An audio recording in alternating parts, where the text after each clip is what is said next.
in the process, contrast is necessary in the creative process. Not just necessary, sought after. Okay, sought after. The reason I was born into this time and space, so that I would be inspired to more. Okay, I love that. Does fear need to be part of that process? Fear is only evident when I'm calibrated in opposition to my desire. Fear exists when I calibrate in opposition to desire. Okay. So it's not needed in the sorting out process. Oh yeah, it's needed. Oh, is it? It's needed because how are you going to know? You put a happy face sticker over your gas gauge, you might run out of gas. If you don't know about emotions, how are you going to know that this feels good if this doesn't feel bad? Isn't everything relative? Isn't there a relationship thing that's going on? Isn't that at the basics of physics as you know them to be? Isn't that necessary to calibrate anything? It doesn't have to get to fear. It could be frustration. But if you're frustrated and you don't calibrate, don't worry, it'll get bigger. Now you're mad, you're angry. If you don't calibrate, don't worry, it'll get bigger until you're in actual despondent despair. You can get more and more and more and more and more pinched off from who you really are. And so is it necessary? No. Is it helpful? Yes. This is something that we have just begun saying since we're talking about calibration, and so many of you are resonating to what calibrating really is. When you feel negative emotion, you are in the act of calibrating to something you do not want. But in the moment that anyone is calibrating to what they don't want, an equivalent calibration of what is wanted is happening at the same time. That's what relativity does for you. So if it's really, really, really unwanted, then this is really, really, really wanted. And you didn't just get there. There's been momentum in those vibrations that have led you to that. So the whole time you've been calibrating your way to fear, you've also been calibrating your way to love. It's just that you've been choosing to look this way because there's been so much in the physical realm that you're used to seeing and hearing and smelling and tasting and touching that's sort of leading you that way. So while you're creating something unwanted, you're creating something wanted. While you're calibrating to something unwanted, you're calibrating something wanted. And so there it is. But if you don't know, if you're used to only seeing and hearing and smelling and tasting and touching, you can't see what's over there. You can only feel what's over there.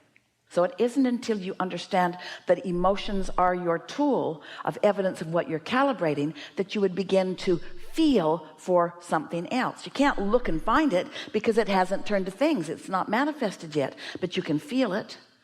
So as you feel for it and find it and feel for it and find it and feel for it and find it and feel for it and find it and calibrate to what feels good, then those thoughts turn to those things.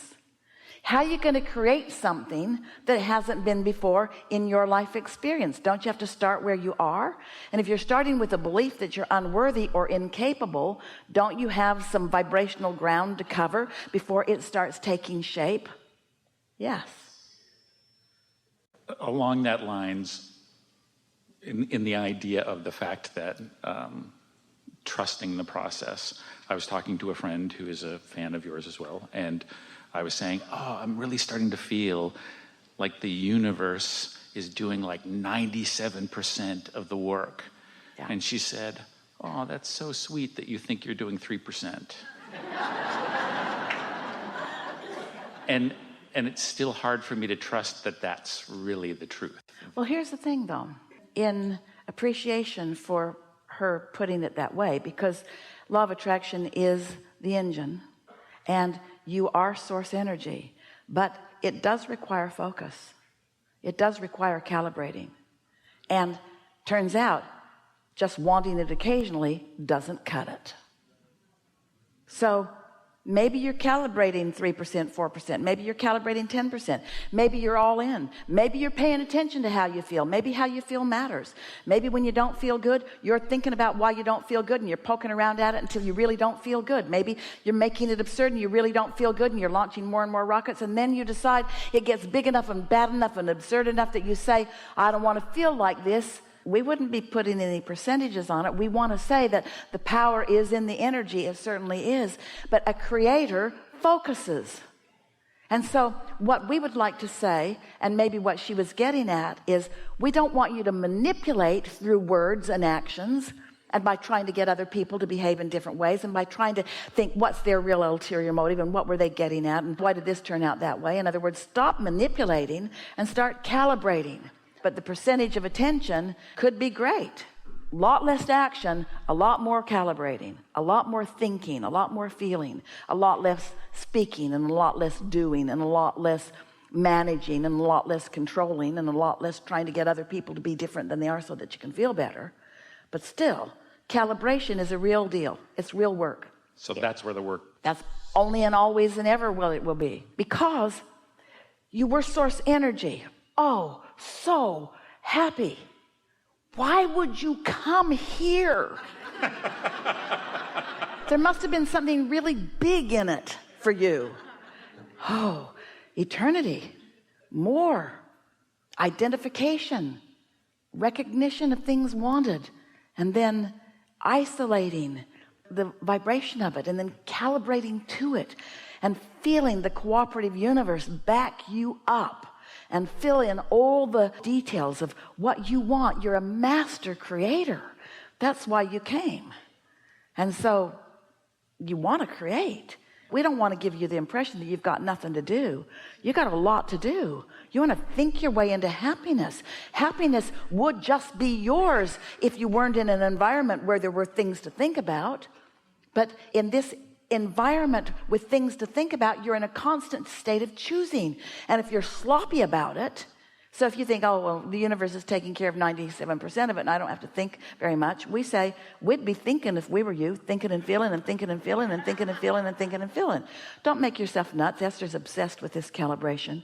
Something happens, she goes directly to her book. Ha ha ha. There's a problem and here's what it is. And she writes it down with great relish because she's eager about cleaning something up. And what's so interesting, every time she cleans up a little piece of something, 5 more things that she didn't even know were in there come out to play with her. And she goes, I knew you were coming. I didn't know when you'd be here or how big you'd be, but welcome. And then she calibrates about them too.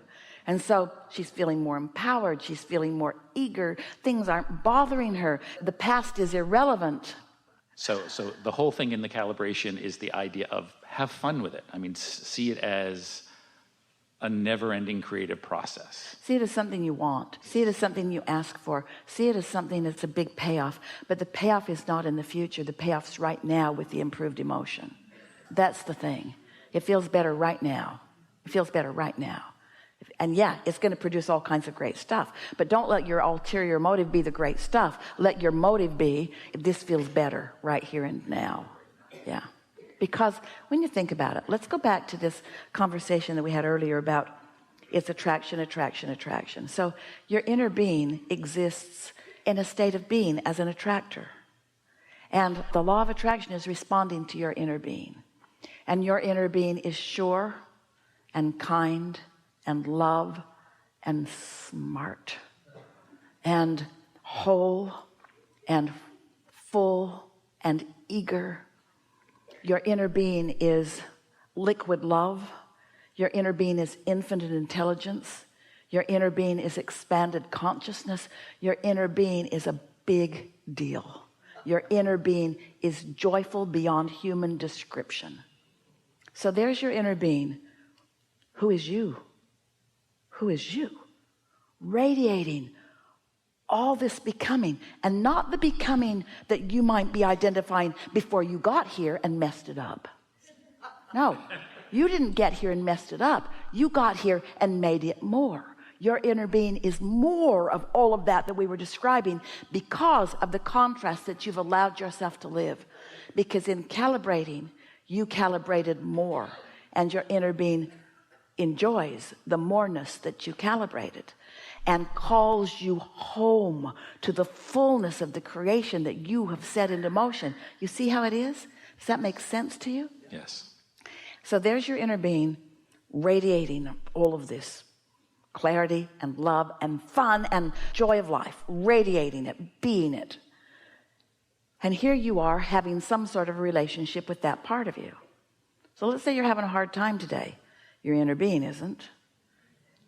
Your inner being is steady. Your inner being's got the light on. Your inner being is giving you an opportunity to feel your way to that. And sometimes you do, and sometimes you don't. When you don't, your inner being stays steady in that love.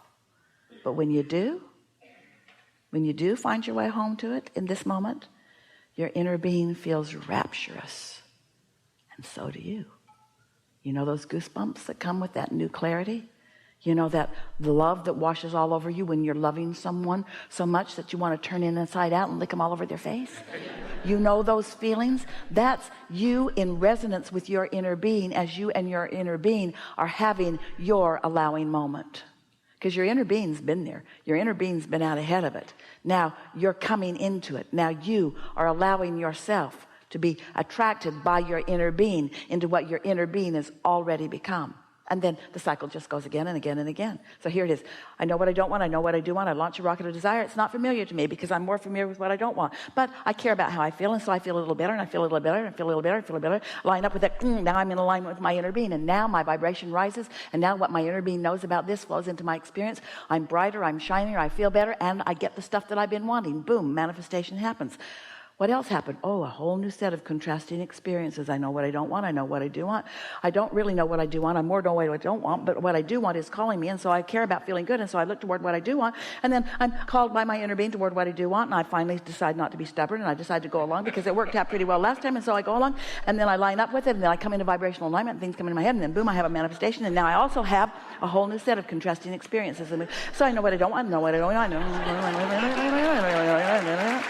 That's just how it goes. That's the eternal process of becoming.